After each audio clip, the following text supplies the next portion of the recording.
Hello and welcome to Rajya Sabha Television. You're watching The Big Picture with me, Frank Pereira. Worried about an economic slowdown, Finance Minister Arun Jaitley is in a meeting with top officials from his ministry to discuss intervention to put the economy back on a high growth path. Key indicators such as the gross domestic product and industrial production continue to plummet, and a widening current account deficit has added to the worries. Earlier, Prime Minister Narendra Modi was scheduled to review the economy along with Jaitley, but media reports said that he will not attend today's key meet. Today's interaction is likely to focus broadly on what ails the economy and the fiscal space available with the government. On this edition of The Big Picture, we will analyze how can India revive its growth thrust.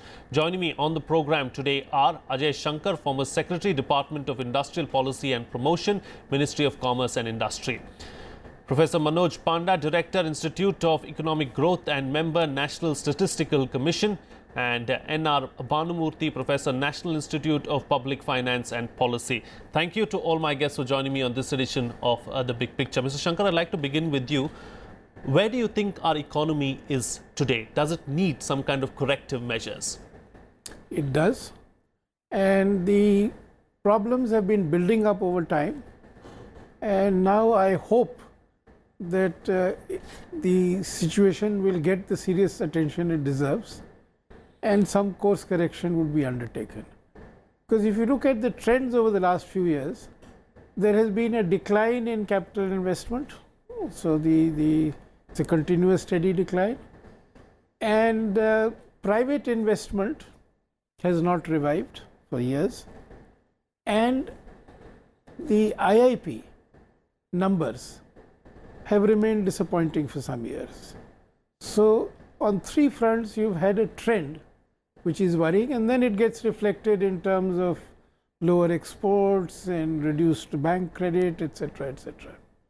So I think some major course correction is required to see how we could revive private investment and how we could get IIP numbers to move up. Indeed. And business as usual or more of the same would not work in my view. Okay, business as usual will not work. Professor Bhanumurthy, is it time to think out of the box and come up with something new then? Well, I think I completely agree with Dr. Shankar in terms of the kind of urgency that we need to show on reviving the overall growth prospects. But in any case, one needs to understand why this slowdown. I think that's very important before we talk about what kind of cure that we would like to bring in. Post demonetization and GST, would you think that this was this was what was going to happen on expected lines? I think these are the two major policy intervention, back-to-back intervention. It looks like the economy could not take. So nothing extraordinary has happened then? I don't think there's a very serious thing that happened, except because of the major disruption that we have seen in the post-demonetization as well as the implementation of GST.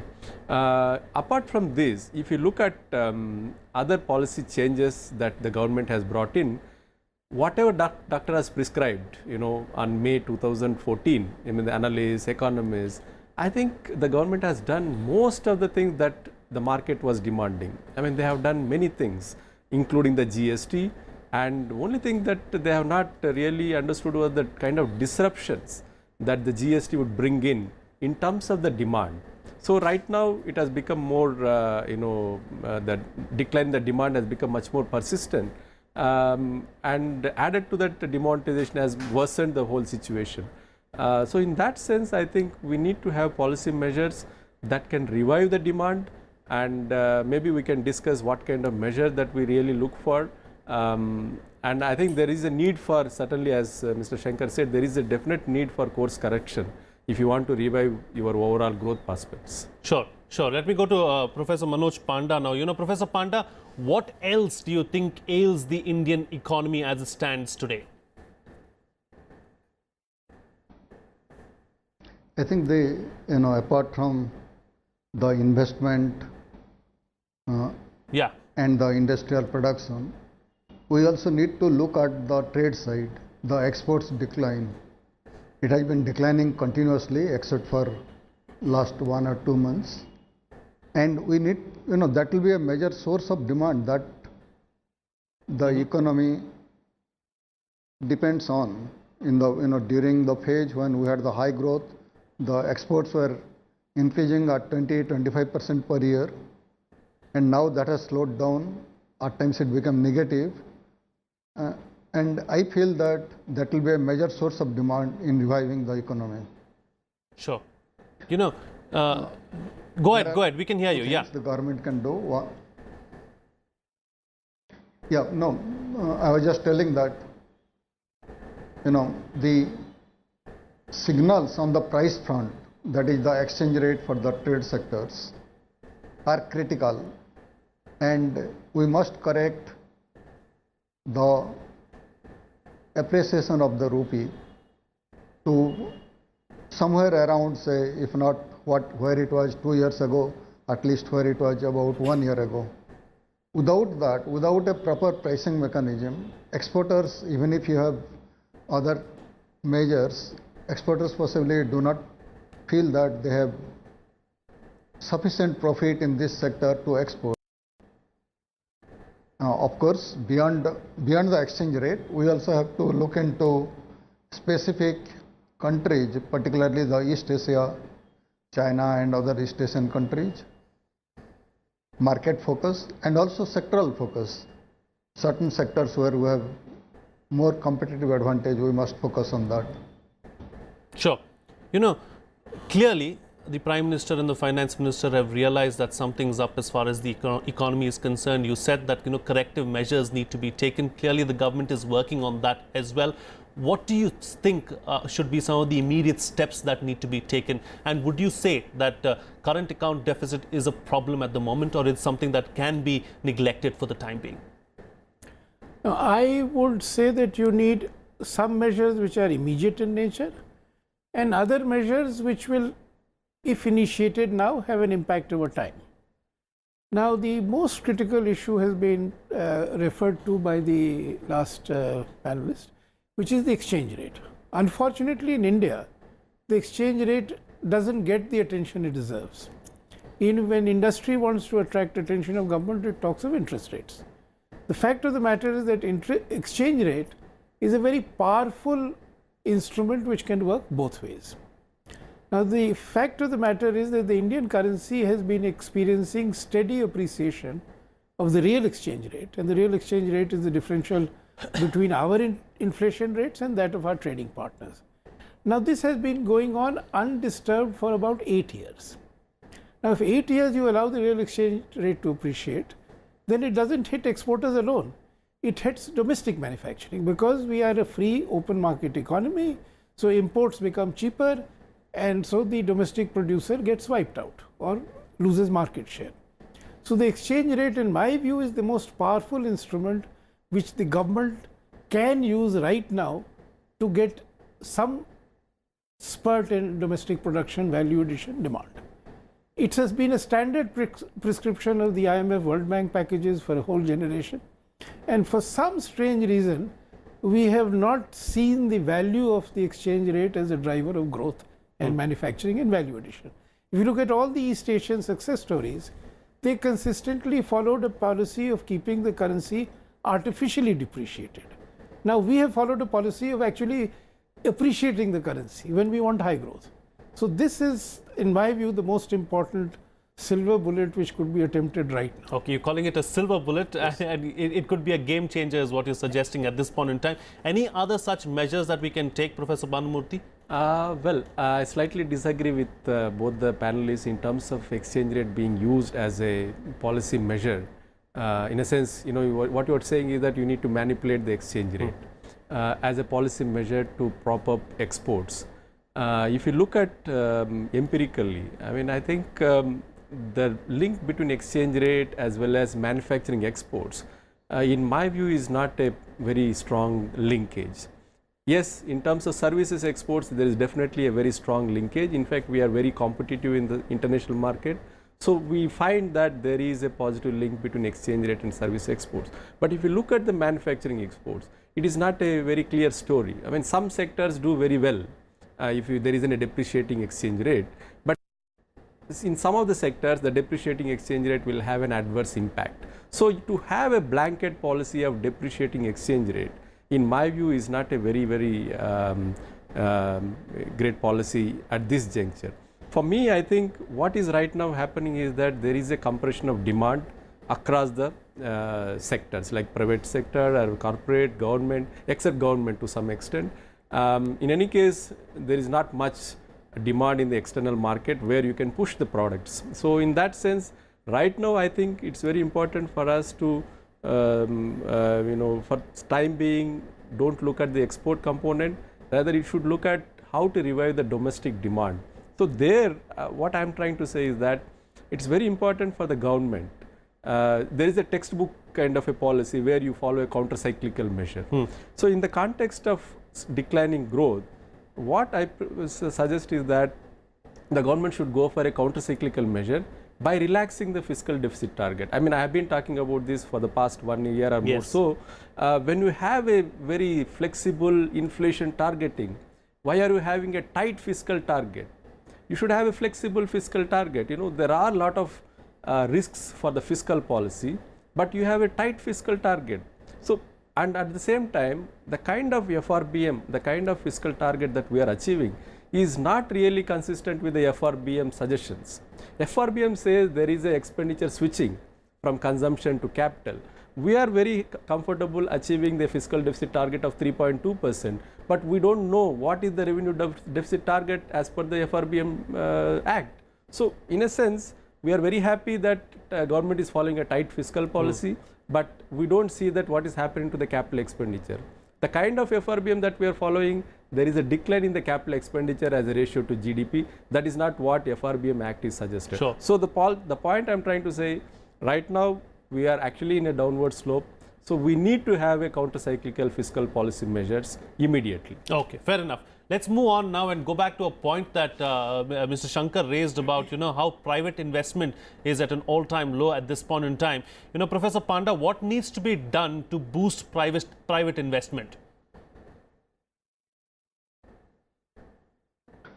In India, the public investment has always been, it has played a complementary role to private investment. And at this stage, possibly the government must take a lead in investing more in infrastructure sectors. They are already doing it on the roads, maybe little bit more on railways. And also I'll add that they also should invest more in the social sectors. After all, when we talk of GDP, it is for the welfare of the people, and people must feel the benefit of the GDP growth. So if we can invest a little bit more in the social sectors like health and education, there is a large gap in meeting the needs of the people, and that must be, to some extent at least, government must play a critical role in that. Having told that, I also realize that the education and health, the critical action will come from the states, and the center can possibly play an enabling role, a persuading role, and maybe they can take certain measures where there will be investment, incentive for the states to, for example, fill up the positions available in the education sector or in the health sector. Sure. There are many schools, particularly at the primary level, where 5 or 6 standards are taught by only 2 or 3 people. Obviously, without having the right number of teachers, we cannot expect the educational sector to grow. Right. And that is also becoming a critical part. Education and health will be the critical drivers of growth if we are looking at from welfare point of view, if we want people to feel the benefits of the growth. So I'll add that apart from the physical infrastructure, social infrastructure also should be looked into, and government can play a major role in putting a complementary role to the private sector. Okay. But I'll also, add that the non-performing assets of the banks, that's also possibly playing a major disruptive role in the economy in inducing private investment. And government has already taken certain measures, as well as the RBI now has come up with Right. the insolvency code. So if they move on that and try to solve some of the major defaulters, You know, I'm going to if- take the point that you're making if forward some, to a Mr. signaling effect to the private sector can come. Right, sure. I'm going to take that point forward. You know, 2 or 3 points raised there by Professor Panda. You know, NPAs, we all know that NPAs are a major problem as far as the economy is concerned. A lot has been said about it, so we won't go into the NPAs. But let's talk about social sector expenditure increasing. Do you believe that that's the way to go forward? And also, till that time, as you know, private investment picks up, should government spending continue to increase? I would urge that we have to look at sectors and see whether we have any policy instruments which will generate demand in the short run as well as medium run for the domestic private sector, which would then be inclined to invest more. And we have to think out of the box and think of instruments which are normally not thought of. So for instance, I have to just give you an example. We are doing very well in solar power. We want to do 100,000 megawatts. Now all of it will be imported from China. Can we do industrial policy measures that we add value addition in India, and if not 80% of the value addition, at least 60% starts taking place in India in 3-4 years? In the IT sector, there was a report a few years back that imports there would exceed the petroleum sector imports. Then government woke up and some measures are now being implemented whose results are being seen. So maybe it's time to look at the big sectors where demand is large and is growing and see what policy instruments we have whereby we can increase value addition in India. In effect, it means that you choose to create competitive advantage rather than to just live off the competitive advantage you already have. Now, this is a bit of a departure from our traditional policy in the post-reform period, where we have felt that it's not for government to try and create competitive advantage in any one sector or the other. So some rethinking and some major sectors which create lots of jobs and where there is a lot of domestic demand, how do we move in that direction? And I would also again like to slightly disagree with my fellow panelists that the exchange rate has a huge impact on the domestic market and how much of the domestic demand is met by imports. Because after all, our market is open, so we can buy goods made in China or chocolates from overseas, etc., etc. So the exchange rate has a big effect there, and historically in the last 50-60 years, depreciation as a part of the IMF World Bank packages has helped. Sure, sure. Let me bring And what I was urging is undoing the real exchange rate appreciation, not intervening in the market, Right. intervening only to see that the distortion or market failure is set right. Because our exchange rate has appreciated not because productivity has gone up. Sure, fair enough. You know, let me welcome Sandeep Banzai, Editor-in-Chief of the Financial Chronicle, to the big picture at this point in time. You know, Sandeep Banzai, as far as the macroeconomic environment is concerned, it seems to be benign at the moment. Are you worried then that growth is still stuttering despite what's happening on the macroeconomic front? Very clearly, the slowdown is now almost 18 months old, and unfortunately, we've been blindsided by the extent of the slowdown. The fact that we remain a consumption economy is obviously a big positive, but two events more or less back to back seem to have acted against that consumption story. One, obviously, demonetization, which created unprecedented demand destruction. And then, of course, the goods and services tax and the various imponderables that were associated with it, which has dampened sentiment to some extent as far as consumption is concerned. I think at this particular juncture, given the fact that the slowdown is no longer transient in nature but actually quite acute, the last GDP print substantiates that. If you go back to the last full financial year before the BJP came to power, it was an unprecedented 4.7%. After that, the GDP print was changed, the various anomalies were taken out of the system, new updation was done, and you actually had better GDP numbers. Now I think it is imperative that the government does two things. One, obviously accelerate public spending. Where the funds are going to come from, I mean, I wish that the 9 excise duties which have enabled the government at the center to raise 273,000 crores and change, part of that proceeds could have been used as a stimulus for the economy. I don't know where that cash is deployed. I don't know whether we'll actually get to know where that cash is deployed.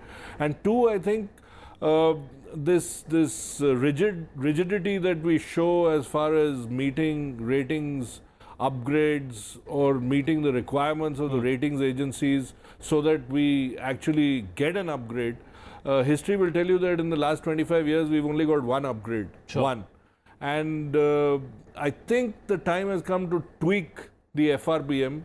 The FRBM actually allows, there's a clause which allows you a slippage of 0.5%. I think we should look at more extensive public spending, look at missing the FRBM target, and ensure that this by itself acts as a catalyst for growth. Right, sure. And these issues, if they are not reconciled at this precise moment, I think you will find that the GDP print for the full year will be less than, it will be sub 6%. Okay, sub 6% is what you're suggesting. A few rating agencies have said 6.7% to 7%. But is that the new normal now, N.R. Bhanumurthy? 6 to 7% growth? Any which ways you're going to reach that? Well, I think what you're talking about is the potential output. You know, the kind of investment that we have at the moment, sub 30% or maybe 26 or 27%, given the ICAR of 4%, I think you should be close to 7% is your potential output. So, in the absence of external demand, my guess is that 7% is not a bad growth. It's a very decent growth in that sense. So, I think if somebody is predicting 6.7 to 7, we are close to our normal in a sense where there is no export demand and there is no external demand that's happening. Okay, fair enough. I've got about 2 minutes left on the program. Let me go to Manoj Panda for right now. You know, as far as long-term measures are concerned, what needs to be done, Professor Panda?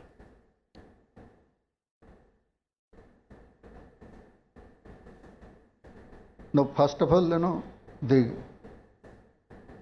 a signaling effect that we are not disrupting the economy too much.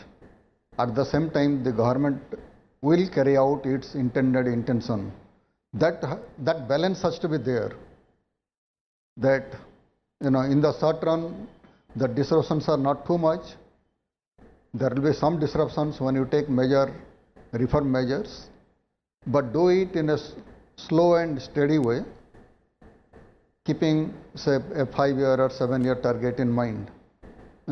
I do agree with the fellow panelists that a rigid fixed fiscal deficit number is not a desirable thing, particularly in a situation like this, and some flexibility is needed.